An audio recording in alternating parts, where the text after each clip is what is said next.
Good morning. The opening words, walk the maze within your heart.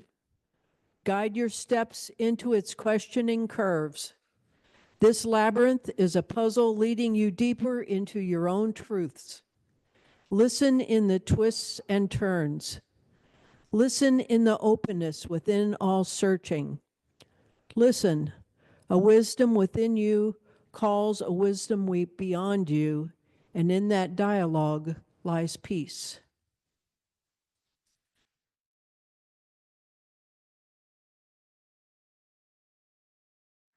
All our young folks. So, anyone would like to open the Wonder Box today for our question, or maybe we call it our question box today. Our question box today, anyone would like to? Who hasn't in a while? Okay. How do you want to do it? Oh, I'll do it. I'll do it. Okay.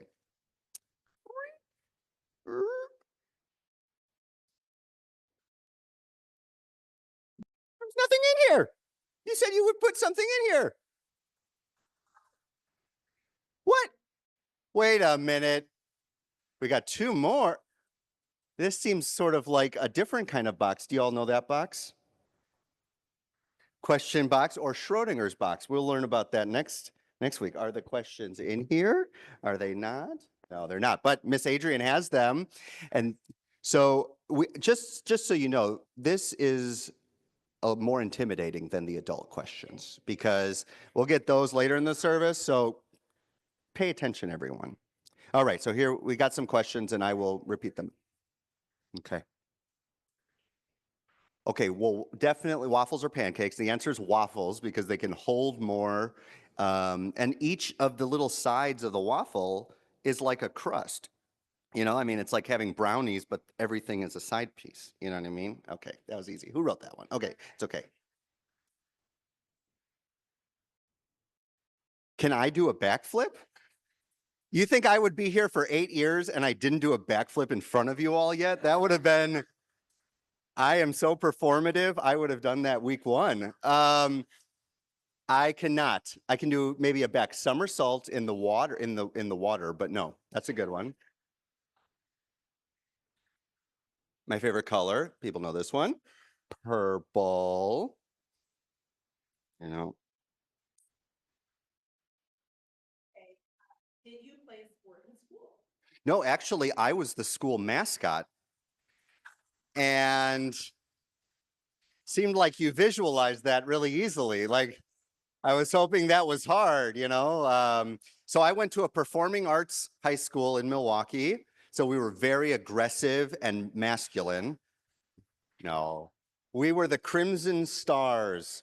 And I had this all bright red outfit and white face paint and red kind of paint on my lips. Someone called it lipstick, and a baton, kind of very Glinda-like. And we scared the, out of all those other schools. So I was the mascot at my school, but I was more of a thespian than a sports guy growing up.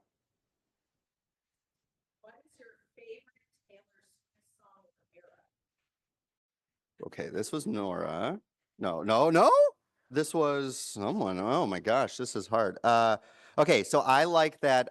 Is that anti-hero song? Is that a song? Yeah. Is that a song? Sorry. Oh, not an anti-hero.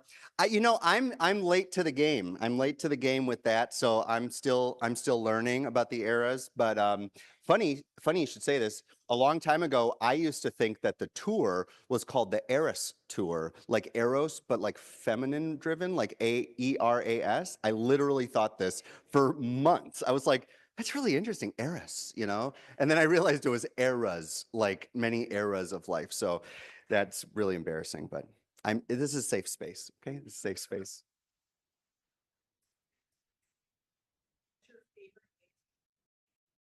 Oh, favorite way to eat potatoes. Oh, that's interesting. I don't eat a lot of potatoes. I think like when we were in, where were we in?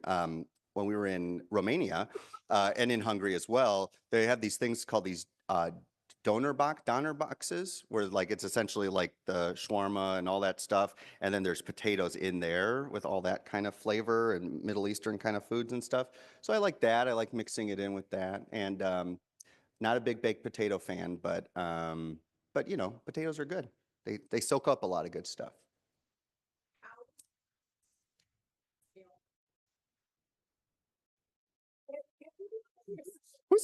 Mike? Was this you back there? Okay, Dr. Mangus is concerned. It's okay. I'm wearing contacts. I would feel safe driving. I wouldn't know if I'd take the right turn, but I knew it was a turn, which is a difference. But yeah, I probably should wear contacts or glasses every day. But oh, I don't even know. I can see close. I can't see far. Nearsighted. What can I see? Yeah, near.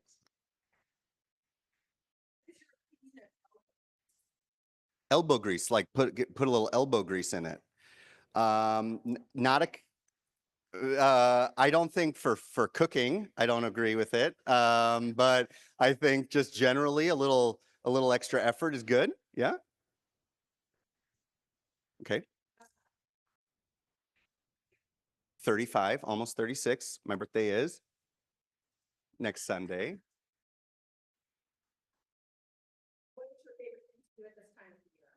Sing Christmas carols. At, on the 22nd, we have our all ages Christmas sing along celebration. Wear your favorite sweater, all that kind of stuff. Fun holiday spirit.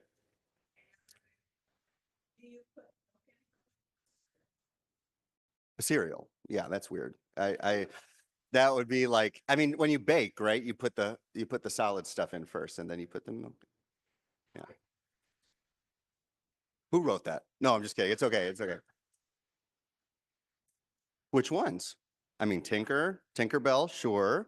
I don't know. I don't think I'm really one to not poo-poo many beliefs because it's like, how would I know? You know, we did a fun thing in our nature club we go to, and we got to make little fairy houses on the side of a hill, and maybe we should go back and see if there's any there. But I like that one.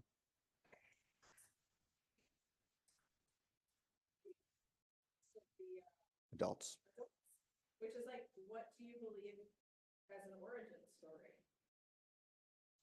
like like of Wolverine from the X-Men, or like what kind of like a superheroes? Oh, well, you know, I'm a Big Bang Theory kind of guy, you know, so I think there's some really awesome magical mystery that comes from that high density of power. I would call it love, and all that has come since then. There's some really beautiful stories about the Big Bang and how everything had to go just so perfectly to make it possible for all of us to be here. So I see a lot of beauty and spirituality in the science of our origin story. But I also love myth stories. I love Native American origin stories. So there's so many. And the question you can ask is, can I have room in my heart for more things to be true at once? And to try to create space for two things that might be contradictory to still be true in your heart. So that's that's my answer. Yeah. All right. Well, thank you. Hopefully that was inspiring some other food related questions back there, or or but we're going to sing you off. I think you have a gift exchange, holiday gift exchange, and we have some other activities, making some cookies maybe, or other things. So we're going to sing our kids off and youth out today. Sing with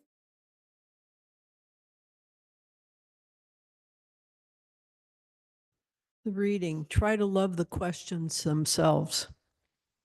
Have patience with everything unresolved in your heart, and try to love the questions themselves, as if they were locked rooms or books written in a very foreign language. Don't search for the answers which could not be given to you now, because you would not be able to live them. And the point is to live everything.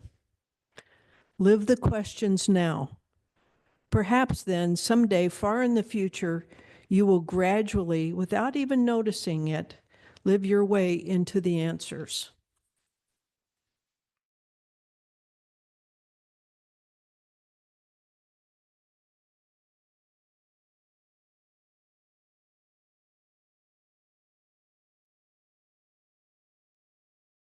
good ones in here, I think. If you forgot to put yours in or you're still thinking about writing one, we have people who can come by and grab one. So don't feel like you've missed your chance to write one or something new comes up. But I'm going to work through as many as I can, okay? What specific things can we do to support and promote our pluralistic relationship with partners of our interfaith campus? For those who don't know, 5 different faith communities meet on this interfaith campus. So the UU community and the Hindu community are kind of the most visual because there's buildings connected to their names. But there's also 3 other faith communities, the Buddhist community, Jewish community, and pagan community here in Columbus, meet at varying frequencies and aren't without an immediate need for a building of their own based on size. And so our 5 communities are our closest at hand relationships. And we are working more and more intentionally to foster the bridges that can connect us across our differences and really explore what it means to do this kind of shared learning in proximity to each other. And so that could mean shared programming, that could mean shared eating. Did you know that they just hired a full-time cook for the temple and are going to start serving food, pre-sale lunches and other things on the weekends and other evenings? Hello, fundraisers for the temple and keeping the temple going. But they eat lunches, or they're starting to sell their lunches right around 11:30. Why are we? I mean, we should enjoy our coffee hour and all that, but we could walk right over there and clean them out, which they would love. But so we're trying to create more and more spaces. Your question is to take advantage when these opportunities are presented. When something's in the Friday reminder, an opportunity to get together, to really say, is that for me? Yeah, that's for me. I'm invited too. So here's one example. This coming Wednesday, we're having an interfaith pitch-in dinner that's open to all of our faith partners, community partners, not only the 5 of us, but to the 7 communities off campus that we're in partnership with. Everyone's invited to a pitch-in dinner this Wednesday. I think it might be at 6 o'clock. It's not promoted there. It's definitely in your Friday reminder.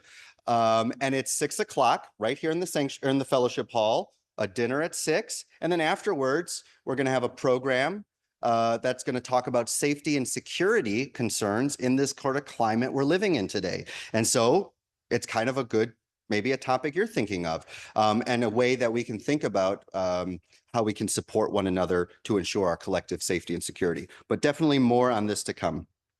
What is your position on capital punishment, and is it perfectly in line with the UU position? There is no UU position. So there's sometimes like statements of like conscience, literally called statements of conscience, that the General Assembly will pass, but they're not binding on anyone.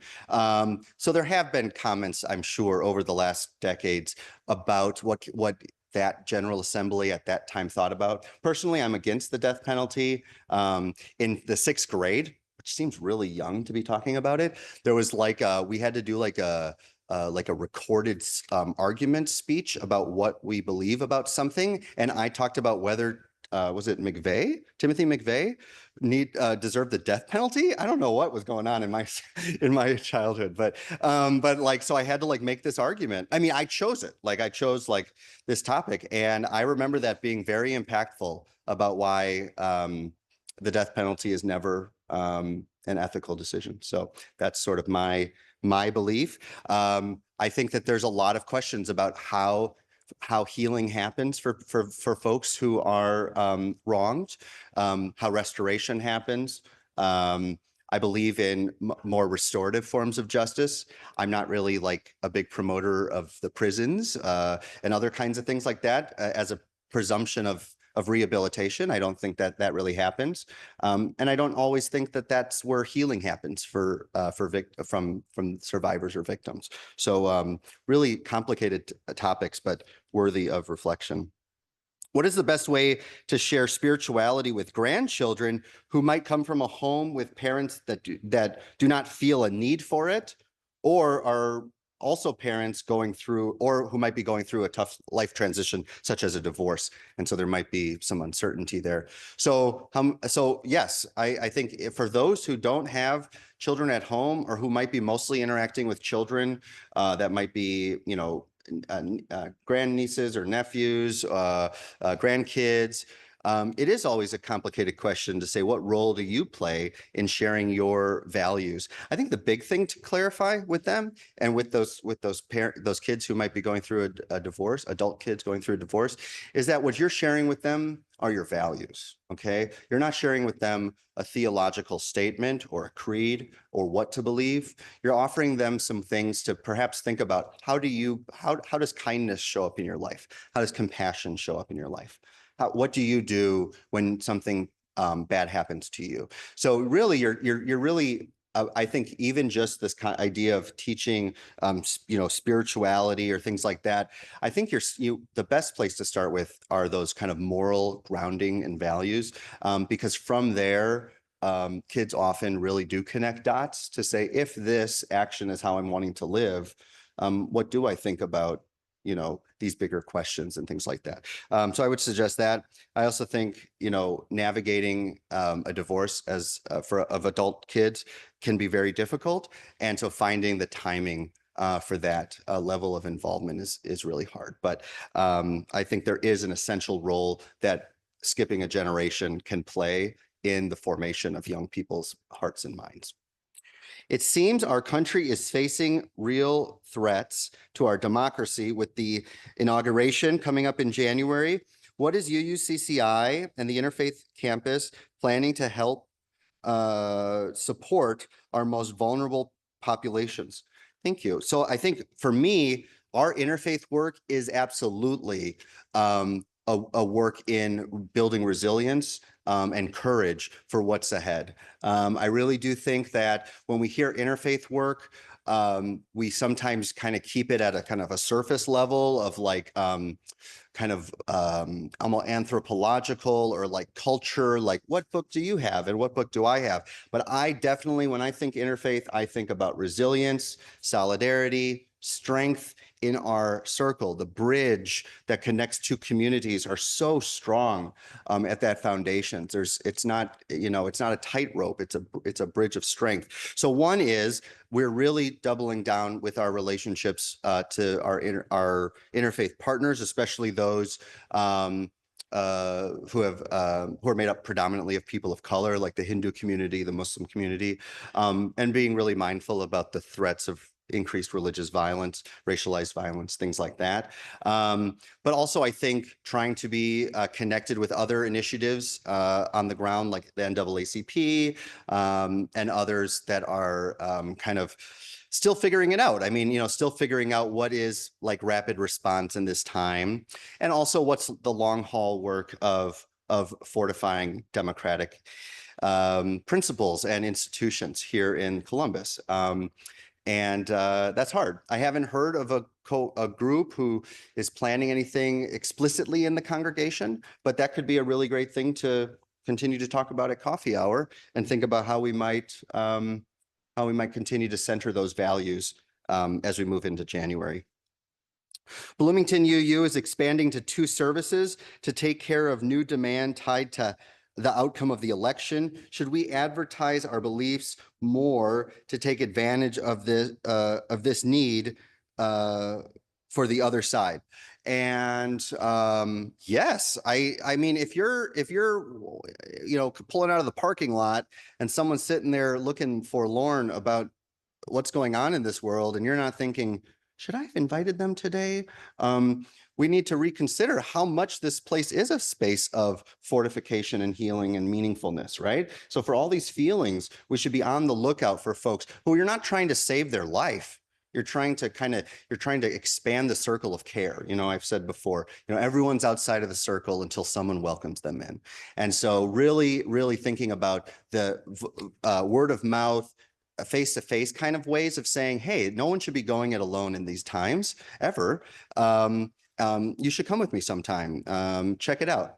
And also, we could be doing more strategic work with our digital and print marketing. And so I think that is a critical piece, and it really does take all of us, because there's a lot of you out there, and you're all having these little networks of connections. And I would encourage us to consider who's not sitting beside you. Not all these lovely faces right here, but all these other spaces that we could be filling with wonderful people and young and kids and youth and things like that. Remind me, where, when, how did we get the wall hangings, the wonder box, the chalice, the piano?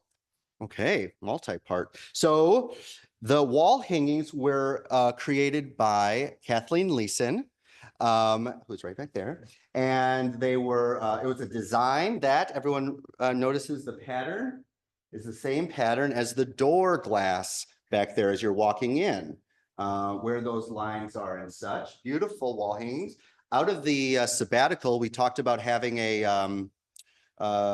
just taking a look at some of our spaces and such. And so we did some modifications and such. And one was thinking about this beautiful wall, beautiful tall wall, and whether a more permanent a piece could go up there. And so we had a little study committee that was put together. Sandra was on that. And then Kathleen designed and put it all together. And then we had actually my wife's aunt did the sewing or the quilting to put it all together.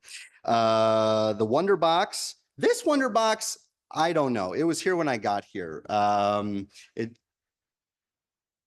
We found it out. Okay. So we might be in, it has its own shelf life.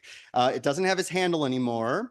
You didn't say the Joys and Sorrows candles, but that was made by Denny Sabaugh for my ordination installation service in 2017. So he built that. That was very beautiful. Maybe he'd build something more. And then this was actually designed and built by Sandra and David Cadillac, who is the one who's in the hospital right now. So they actually built that during the sabbatical and presented it when we returned together. The piano was a donation by Jack and Nancy Head. No, the piano I wrote. Yes. Well, should I finish there? The piano. Thank you, Chris. The piano was Jack and Nancy Head, and the wall hangings were from our Jewish faith partners back when we were at the 8th Street Church, the little white church in 8th and Franklin. Those were we had a lot of sun coming in, these not stained glass windows, and so those were designed and given to block out that light. And it also has some nice references to both Judaism, Unitarian Universalism, and a little Indiana as well. What do we mean by a liberal church as opposed to what? Good follow-up. So when we say liberal, we are talking about, we might not know this, but we're talking about a religiously liberal church. In the world of Christianity, there was all these different branches that went off, and there was certain schools of thought, including the liberal thought or liberal theology, that kind of kept going left and just kind of had this sort of phobia of going right. And so we just kind of kept going left. And left doesn't mean politically liberal, although it often can go hand in hand, because political liberalism and religious liberalism do share some principles alike. But liberal versus conservative is more leaning into that word of freedom, liberty in the liberal. And insofar as the freedom to believe as one wishes, with one's own conscience and self-determination. So when we say liberal versus conservative, we're not conserving a creed or conserving a direct lineage of thought passed down generation to generation, but creating space for, through our conscience, through our collective and individual journeys, to adapt and enhance to the present day. Okay, so it is a little, I do say that word a lot, liberal church. It's also, though, moving more into what might be considered a liberating church. Liberation theology, like liberal theology, was its own branch. And liberation theology, unlike liberal theology, was very much concerned from the beginning with those who are most oppressed in society, the liberation tradition. Founded in Latin America by Gustavo Gutierrez, the Peruvian priest. It was this idea of God sides with the oppressed, that God is in the oppressed. Black liberation theology was James Cone and many others who talked about, who saw God siding with the African American body. And so it's really seeing connection points to Jesus as a direct connection with the suffering and struggle of the African American community. Liberals, we were a little bit more freedom, reason, tolerance, a little more in our heads, a little less in society, but we've been kind of in that tension point. And so sometimes I will say a liberal and liberating religious tradition that we are a part of. Do you have mega friends? How do you navigate and frame the relationships? I don't really think we do have any mega friends, and I think the dust is still settling in what it means to be mega versus Republican versus voting for this person or that person. Like the development of these parties or political parties or factions or movements. But no, I think that I and Hattie, really surround ourselves, our daughters, with folks who share certain values and principles, and those don't exist on paper in the MAGA movement, and so yeah, so I wouldn't say that. And I also think like we live in a very conservative state and community. And so proximity and friendship, interaction and friendship is a different thing. I think what's really important is that Unitarian Universalism is a covenantal tradition, not a creedal tradition, which means it's about the promises we make to be in relationship. And an essential part of being in covenant is about defining your boundaries. And so you might be in proximity or relationship with someone who might be MAGA or voted this way or that way, but it's very important that you have defined your boundaries of what type of, if any, boundaries can be put in place to allow for that proximity to take place, right?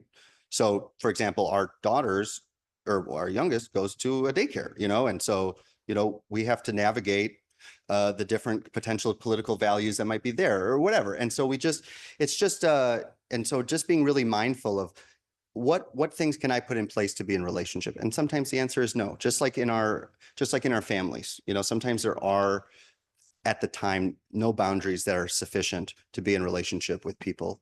So it's hard, but thinking about your values and your boundaries are critical. And I hope we keep talking about that.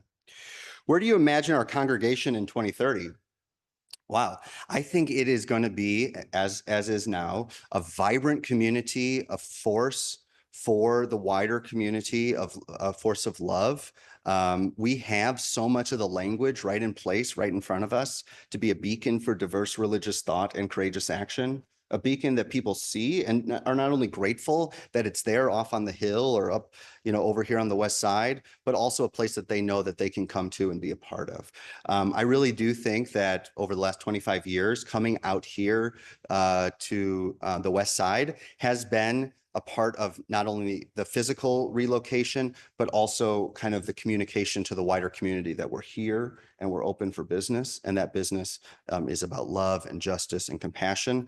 So I see that. I could see us having, I would expect us having more staffing levels. I could see us having more programs, perhaps more, maybe a second service. I would see us having to address our facility issues. I mean, don't let the sanctuary be the main driver of what you understand as fullness. Okay. There's other rooms in this building that are insufficient for our kids, for our adult programs today. Okay. Let alone where we might go to. And so we need to be thinking a little proactively about what kind of community will be needed for us to be the congregation and the interfaith campus we want to be in 2030. What are you hoping will be your next steps after finishing your doctorate in ministry? So for those who don't know, I'm in a 3-year doctoral program. It is on social justice leadership is the subfield and my concentration is in developing a praxis or a practice theory and practice of engaged pluralism. So how do we navigate our Unitarian Universalist communities in a pluralistic way and in a pluralistic society? So that culminates with a big research project in the 3rd year. And I can't really see that far ahead. I have finals due this week. So I have a 15-page paper to do this week and some other things. So, but I really do hope as we're going through this program, we're integrating some of the learning and strategies, because it's a very practical program as well. It's not only just big thoughts and things like that. And I really hope we can integrate some of that in the work we're doing to being a more multicultural, multi-religious people.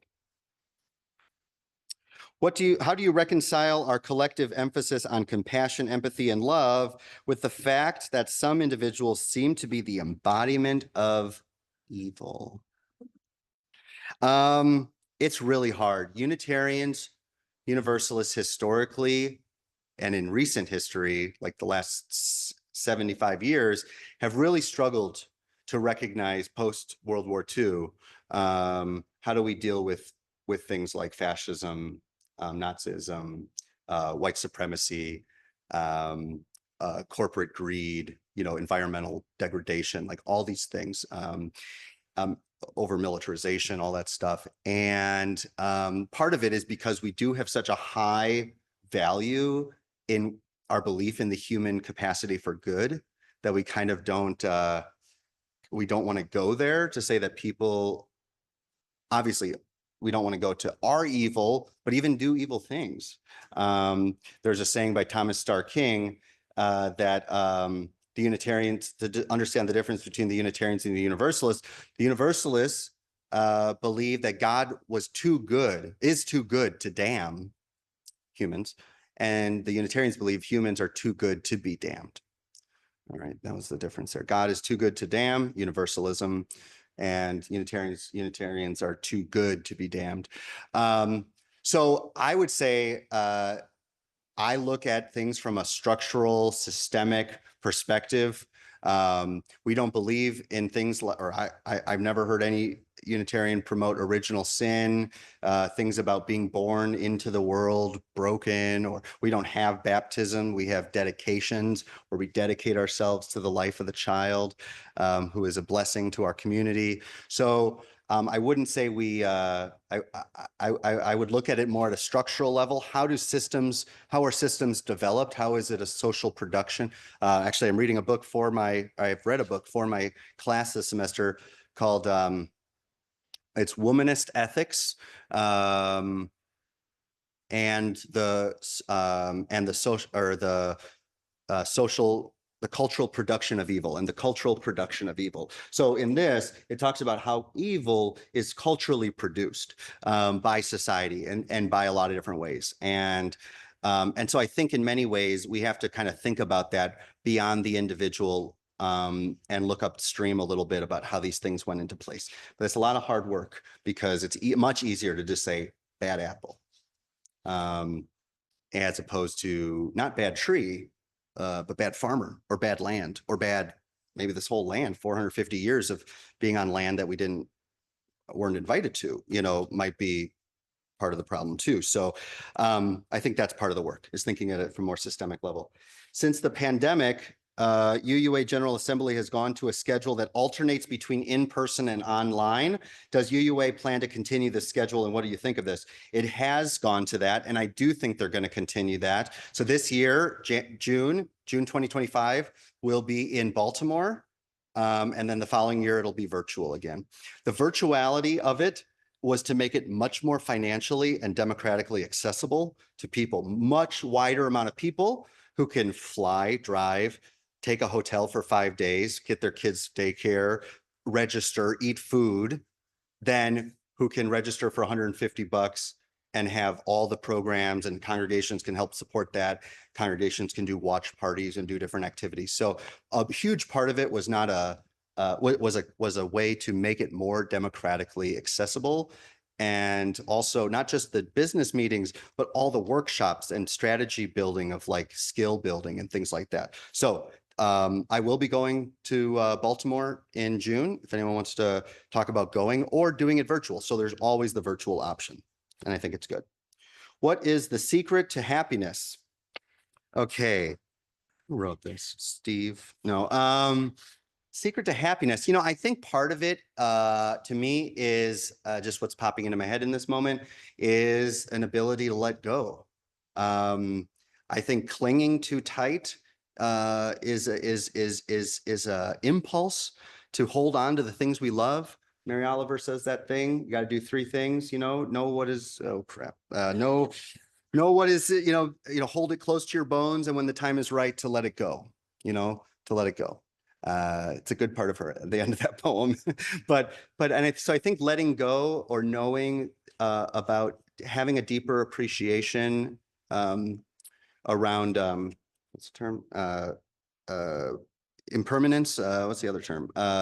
Just that nothing lasts forever is really an important way to then figure out, as a result of that, how do I care for this precious life before me, my life, and also those who I'm in relationship with. There's a tenderness to that. What's his name? His mom recently died. He's a famous person. He played Spider-Man. He was also in Hacksaw Ridge. Andrew Garfield. Andrew Garfield's mom died some amount of time ago, and he did this great Colbert interview, and also one on Sesame Street, talking with Elmo and Stephen Colbert separately about his emotions. And it is so powerful. Oh my gosh. So look that up, Andrew Garfield, and how he thinks about his mom in her passing, and just the way he navigates that joy and that tenderness. There's a multi-parter. What classes in high school would you really want all the students to study? History, social studies. I didn't have as many cool classes. I was again at the art school. We had 2 hours of our art form every day. So I had 2 hours of theater every day for 4 years in school. So I didn't get to take like civics and all these cool advanced classes. But I think, liberal arts, literature, I think the more liberal arts you take, the better. People will get you wanting to make money soon enough. It's just like surround yourself with voices and writers. If you're in a school that offers classes from different cultural backgrounds, like African-American literature class or something like that, like definitely take it. And I think for high schooler, if there's parents of high schoolers or grandparents or whoever, to figure out how you can supplement, because the school systems only have so much capacity to do this work, and so figuring out ways to devote the precious few weekends and evenings that you have to get folks learning other things. What theater do you take them to? I mean, I think theater is a great thing to take people to, music, opening hearts and stuff like that. What is your favorite dessert? Probably something cheesecake related. But also I make these Christmas bars that are like graham cracker and sweetened condensed milk and coconut and toasted and peanut butter and chocolate. And they like or you heat them, and then they're just these little, but they're really good. Once a year. What is the oldest song in the UU hymnal? Louise. This is Louise' handwriting. No. I'm just kidding. Gosh, I don't know. It could be Rajupati, which is a Sanskrit song. Maybe I'm wrong about that. That could have been time of Gandhi that was incorporated. But you can look. I give complete permission. Sermons ever getting a little boring, start fiddling through that hymnal. It'll be 20 minutes before you know it. But it can be really interesting. The hymnal is actually a great source of orientation to Unitarian Universalism. The words, the lyrics, the writings in the back. So definitely check that out. How is school going for you? Pretty good. Trying not to be a perfectionist as I've tried to detox from for many years. But I really feel like I'm approaching it in a good posture of absorbing and thinking practically about all of our work here. The people I'm working with, the professors and the students, are just really wonderful people, inspiring people. Are the pictures of you in the high school mascot? Are there pictures of you in the high school mascot costume? There may be, and Hattie might have it for the right price. We'll put it in the auction next year. You get a framed, signed picture of the mascot, Milwaukee High School of the Arts. Why do I wear a black robe? Oh, great question. I assume you mean a robe rather than a black versus gray versus white. I could be wrong, but I'll answer both questions. Black is a more traditional one, but many UU ministers wear robes and stoles. This is the stole part. This is the robe part. I started doing it after a conversation with Sandra about purchasing my first robe because I was working through some body image issues and was actually starting to not like sort of comments and things like that I was getting. And so I actually wanted to kind of simplify my wardrobe so that we can really focus on kind of our shared learning and our shared space here. And I also think there's something kind of nice about transitioning from our coffee hour time and our pre-service time to what we do in here. This doesn't make me more special or sacred or holy. There's no significance of it.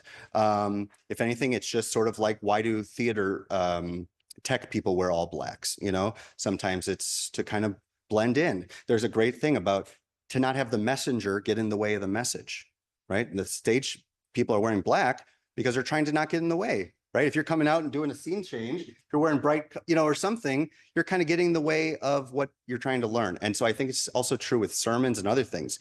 If I'm wearing, boas, which would be nice, but other things, or, flowery things or other things, it's like, what are we paying attention to? Okay. And I'm not saying any one thing caused this, but I think it's an important thing to think about. And and the stoles are really, that's where the beauty is, because these were all gifts from different congregations I've worked with. And that's the signification of ordination. So when I was ordained. What gives life meaning? Well, I think what's one of the beautiful things is that it really is self-determined. I mean, I really think that what gives my life meaning will be somewhat different than what gives your life meaning, and that's beautiful. There are some common things, you walk outside, there's this beautiful blue sky, it's not 10 degrees outside. There's something beautiful about walking through the morning this morning that can have a common experience. I think what mostly gives life meaning is a willingness to give it meaning, to really define it as meaning. You can walk through life, dancing through life like the new Wicked song, and careless, not thinking about anything, you're just sort of, life is life is fraughtless for the thoughtless, I think is one of the lyrics, and it's like, but it's also it's a little more meaningless when you're not using your brain and your heart to be curious of what's around you. So I think meaning comes in particular from a willingness, a daringness, courage to deem it such. Last one, unless there's more out there, but I think this might be it. Oh, that was, I already did that one. Mike. Two ways to make a pledge. Oh, Specifically doing it on Breeze. so we submit the pledge. The office inputs the pledge just so we proof it and stuff. So it will then get inputted onto Breeze once we input it in the office.